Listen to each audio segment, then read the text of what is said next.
Hello and welcome to the Absolute Gamecast. Pokémon Emerald Rogue is a Pokémon fan game that, while keeping most of the fundamentals intact, shakes up the main series Pokémon formula by employing a few mechanics from roguelike games, hence the name. I had planned on doing a playthrough recap, but I underestimated how difficult the game would be and was unable to beat the game in time, so I decided to do a discussion of the game instead, but I will include some of my footage in the background of this video. There's not many things in this game I'd consider a spoiler, but if you haven't played the game yet and you're up to the challenge, or you like Pokemon Nuzlocks and want to practice, you should definitely play it. The story starts in a similar way to the original Pokemon Emerald, with the player in the moving truck, only it's meant pretty much just to be a regular truck you're just riding in the back of. You arrive in the first difference in this game, the hub world. It starts off bare bones, but more buildings are added as you progress through the game. You also meet Scott from the Battle Frontier in the original game, who teaches you the ropes, which I'll get more into later, before you're allowed to head out onto the field and start your journey. That's about it for the story. For a Pokemon game, it doesn't have much of a story beyond the league, which is fine, since it's a simple game.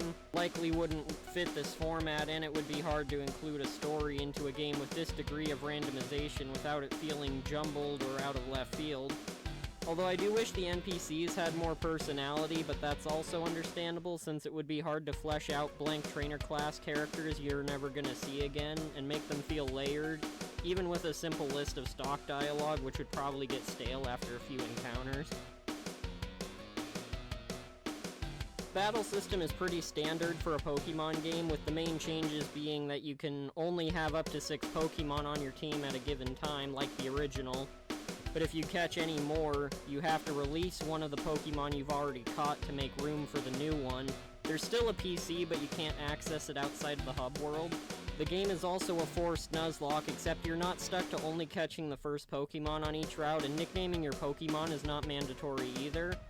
But if one of your Pokemon faints, they get deleted from your party and are gone forever until future runs, where you can resurrect a single Pokemon at the beginning. I'm not sure if the game ever tells you about that, since I didn't read the tutorial due to having watched other people's past runs prior to playing this game. But if you don't mind the difficulty, I could see that aspect being easily waivable, and there are different difficulty settings before each run as well, so you can adjust it before starting. The game's differences are in the way you travel, with there not being a typical region, but instead a small map with different paths that lead to various procedurally generated routes and areas. Some based on real areas from Hoenn, and others that are unique to this game, like the rest stop areas, gyms, and strong or mighty Pokemon den. There are the usual 8 gym leaders at the end of each map, which give you your gym badge as expected, but they also give you an HM that helps make traveling easier on future playthroughs. Once you collect all the badges, you then fight the Elite Four in place of the gym leaders, followed by 2 separate champion battles to complete the game.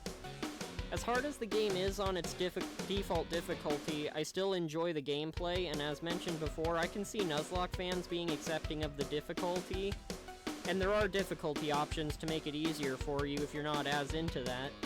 I also like that due to the open nature of the game, I've seen many people doing some entertaining challenge runs, and I might try some on my own time. Overall, I enjoyed the game, and I do plan on continuing to play the game in an attempt to beat it after this video. I pretty much covered all my thoughts about the game before in this video, so that's about all I have to say for this video. I hope you enjoyed the video. If you did, don't forget to like, subscribe, ring the bell for notifications. Not gonna force you, do what you want. Thanks for tuning in, and that's the video. Bye.